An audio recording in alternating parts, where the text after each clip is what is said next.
Bonjour, je suis Jacques Montségut, cardiologue interventionnel à Grenoble et c'est avec un grand plaisir que j'accueille sur ce plateau Martine Ginard, que je ne présente plus.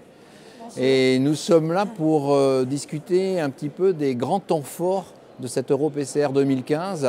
Et Martine, ma première question, puisque le grand débat a eu lieu en début de PCR au sujet de l'antiagrégation plaquettaire, il y a une discorde entre d'un côté outre-Atlantique et nous autres. Qu'en est-il exactement? Est-ce que tu peux nous faire la synthèse de ce qui a été dit? Alors en fait, au cours de ce grand débat, plusieurs cas ont été abordés. Ce sont des cas très pratiques et je pense qu'on a répondu aux différentes questions. Le patient stable, c'est 6 mois, même avec un stent actif et surtout bien sûr un stent actif de dernière génération, mais dans notre pays, on n'a que des stents actifs de dernière génération. Ensuite, le deuxième point, c'est le patient qui fait un syndrome coronarien aigu, là, 12 mois. Et enfin, le patient qui a de grosses comorbidités, qui a des lésions coronaires un peu difficiles, on peut étendre, et s'il n'y a pas de risque important de saignement, on peut étendre un peu plus longtemps. Il n'y a jamais eu de positionnement sur une durée indéfinie, un petit peu comme nos amis outre-Atlantique.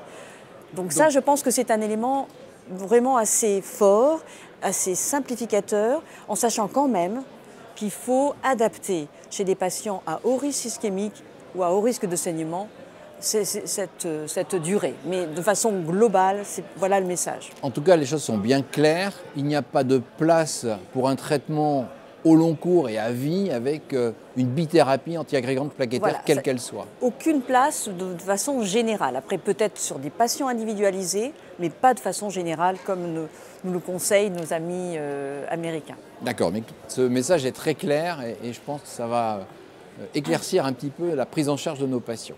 Il y avait pour moi aussi un autre élément important qui a beaucoup été discuté pendant ce congrès, ce sont les stents résorbables, les stents qui ne sont pas métalliques, les stents en plastique. Qu'en est-il exactement?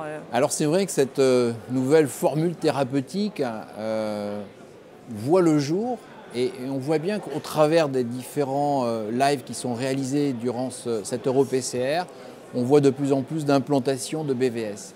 Alors je ne répondrai pas à la question des indications parce que je crois que sur le domaine des indications, ça reste encore un petit peu flou. Par contre, je crois que la technique d'implantation maintenant est vraiment très bien validée et il faut bien préparer sa lésion pour y déposer le stent, le BVS et ensuite retravailler son BVS pour qu'il soit parfaitement apposé.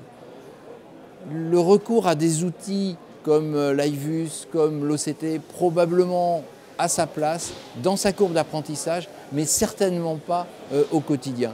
Voilà, je pense ce que l'on peut dire aujourd'hui. Le BVS, oui, mais chez certains patients, sur certaines lésions, et surtout avec un mode d'emploi qui soit parfaitement bien respecté. Dernier sujet qui me semble vraiment important, c'est le TAVI. Beaucoup de live case là aussi, beaucoup de nouveautés. Est-ce que tu peux nous en dire un petit peu plus ? Alors moi j'ai été quand même très marquée par l'évolution du TAVI, donc ça nous a changé notre pratique, nos traitements chez nos patients âgés. Et là on s'aperçoit qu'il y a une énorme évolution. Le matériel d'abord il y en a de nouveaux, ensuite il devient plus petit, donc on a beaucoup moins de complications de ce fait, de complications vasculaires et notamment de complications fémorales. Et puis on a vu aussi une évolution dans les complications telles que les complications cérébrales.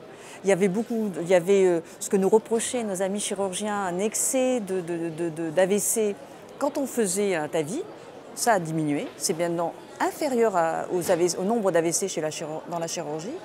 Et le deuxième point important aussi, c'est la mortalité. La mortalité était quand même assez importante, les patients étaient à haut risque de comorbidité, mais même chez ces patients qui restent quand même encore à haut risque, eh bien on a une mortalité, la mortalité qui a énormément diminué, et notamment avec des nouvelles valves, on a une mortalité à 1 mois qui est de 1%. Donc on sent qu'il y a une énorme évolution dans cette technique et on en est très très heureux parce que c'est quand même un traitement qui s'étend et qui nous permet de traiter les patients à haut risque qui ne sont pas indiqués pour la chirurgie ou bien que les chirurgiens estiment trop fragiles, d'où la nécessité de cette fameuse ARTIM qui est vraiment un élément important. Et donc, grâce à cette excuse-moi, je vais utiliser un anglicisme, safety, parce que je crois que c'est difficile de le traduire vraiment en français. Tout le monde comprend bien le safety. On voit vraiment que ces valves vont permettre effectivement de mieux traiter nos malades. Et crois-tu qu'il y a une place vers les patients, jusqu'à maintenant à haut risque, vers les risques dits intermédiaires?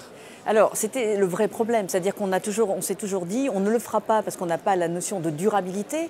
On commence à avoir du recul, on a des études maintenant à 7 ans, on voit que les valves tiennent bien, ça c'est le premier point. Et puis, il y a des études qui vont sortir, des études randomisées qui vont comparer les patients intermédiaires avec chirurgie versus, donc vraiment randomisé chirurgie versus TAVI. Et je pense qu'on aura la réponse à ce moment-là, mais on sent bien qu'en Europe, en tout cas, on a une diminution des scores de risque des patients implantés. Ça veut dire qu'on voit bien que les équipes, forts de leur bonne sélection, toujours en accord avec les chirurgiens, hein, ça ne se fait pas simplement le cardiologue interventionnel dans son coin, eh bien on voit qu'on a tendance à traiter des patients peut-être un peu moins à haut risque et qu'on tend discrètement vers ces risques intermédiaires. Eh bien écoute Martine, merci. Je crois que vraiment on a fait un petit peu le tour des grands points forts. Notre spécialité, la cardiologie interventionnelle, continue d'évoluer. C'est absolument fantastique. D'année en année, on apprend plus et on traite mieux nos patients. Merci. Merci.